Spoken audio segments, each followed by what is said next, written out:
Слышишь скрип и скрежет в колене при движении? Давай разбираться, о чем таким образом пытается сказать тебе твое колено.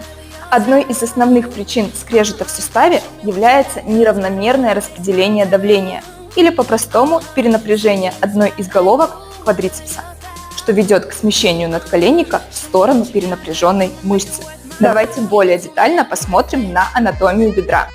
Головки четырехглавой мышцы бедра крепятся к надколеннику сверху и сбоку, обеспечивая его движение.